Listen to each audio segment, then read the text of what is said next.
Hello, class. So I've decided to do my presentation on environmental security. So my definition of environmental security is the ability to live without life-altering threats or damage to the environment from either a natural or man-made disaster. And the place in Alaska I chose was Newtok, Alaska. The reason being, I found kind of doing Barrow um, on the coast, I found it kind of interesting how there's these villages that are actually like disappearing due to environmental insecurities. I thought that was just kind of interesting. It's not really something living in Alberta, not by the coast or anything. It's kind of unheard of there. So I just found this really interesting, and that's is why I chose it. So Newtok has a population of approximately 360 people. 98.89% are Alaska Native. I believe it was two or three people were not. The average earnings is 46,127. Median property value is 45,000. The economy only employs 87 people out of the 360, and it is home to the Kwaluyarmiut. I'd imagine I pronounced that wrong, but that is the home to them. They reside in 5 different villages, and they have been in Newtok and the surrounding area for over 2,000 years. And once again, it is only accessible by plane. They have, I think, a lot of supplies come in on boats. There was a barge that we'll talk about later on. So the indicators, erosion, uh, on average, it's been eating away at 70 feet per year. It's been a major cause of uh, almost really part of the primary reason why people are having to leave. Another indicator, so permafrost kind of goes into play with erosion. The thawing of permafrost is affecting, and it's producing additional greenhouse gases. So it's making the environment worse for people. A lot of the buildings in Newtok right now are described to have a lumpy mattress floor, and this is due to the permafrost. The floors are kind of going like this. They're wavy almost, um, and a lot of the floors are collapsing. The ones that are up on silts. Next indicator is flooding, and sea level rise and heavy rainfall. Those kind of are playing hand in hand. Due to climate change, there's the sea level is rising because of the heavy rainfall, and due to that, it is causing flooding. Um, a lot of the city was underwater. The part closer to the erosion, and it's ruining infrastructures, affecting subsistence, which is the next indicator. Um, it's affecting subsistence. The snow is melting at a quicker rate, and there's a few cases where people are breaking through ice in these naturally made, not lakes, but bigger puddles. But they don't know that it's ice there because at times it never was ice. So then they end up sinking and breaking through the ice, and in the summer they end up is when they start pulling out snow machines and quads, and they mark that in the winter when that kind of stuff happens. Also, an indicator is the clean drinking water is going away. That's due to the root cause on the right, saline intrusion. It's deteriorating potable water. So that's becoming a big issue for the community, and it's also affecting uh, the plumbing. So a lot of the houses aren't able to flush their toilet, for example.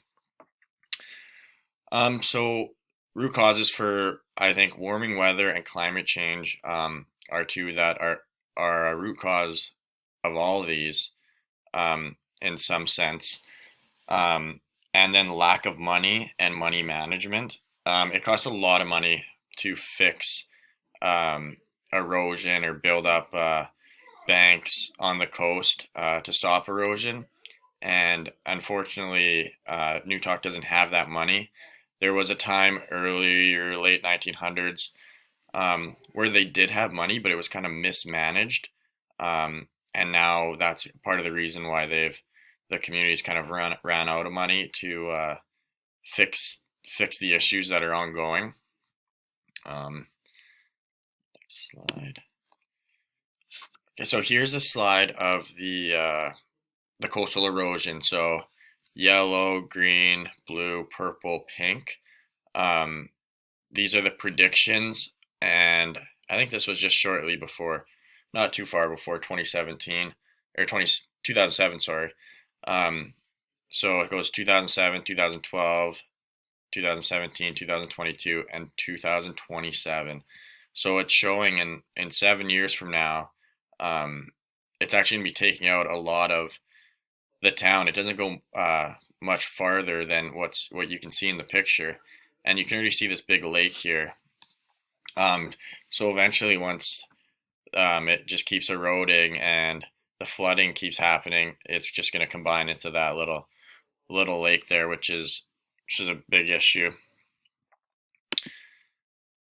So findings. The erosion is eating at 70 feet per year, which is a big reason why the residents started leaving in 2019. They started leaving to Murtavik, which is a town just 9 miles away. And I found the BIA school closure. So there was one contaminated site from that I found on the Alaska Department of Environmental Conservation. They had one contaminated site, and it was one of their schools. So they deemed it as a risk to human health and contaminated, and it wasn't safe for people to be in the school to, like, I guess, breathe in the air that's going on in there with all the asbestos and all that, and also even to walk. Once again, those mattress-like floors that are all wavy and unsturdy.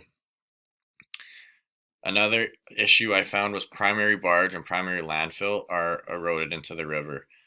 This is an issue because the barge, they deliver essential supplies. They delivered fuel, basically everything that the town needed, that was essentially outside of subsistence activities was delivered to this barge. And without the barge, they're spending a lot more money. Like, for example, there's a lack of cost-effective fuel delivery, and then the cost of relocating could cost upward of 130 million, which is another, which is a big issue because that is a lot of money that people just don't have. I think it was around 350,000 per family, just to move, or per person per family to move.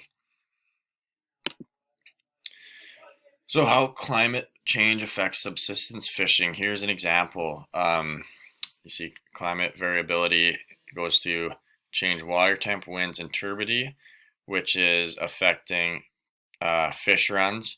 That Alaska natives are not able to go out and predict when the fish are coming through or when this certain type of fish is going to run up or downstream, which is affecting their food security, which is their subsistence lifestyle, which Alaska natives have been doing for thousands of years.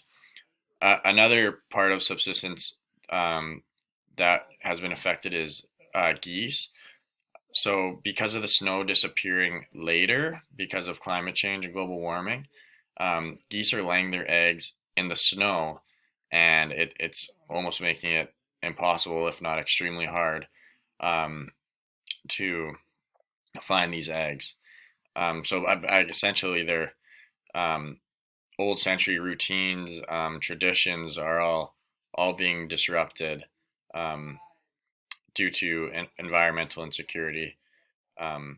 which also leads into your financial security, because if the barge is gone and the essential items that are delivered there, but now they can't get there because of barge, they're spending more money now, individually and as a community as a whole, to get that essential supplies, and that I see that as an issue because there is only 87 people employed. Sorry.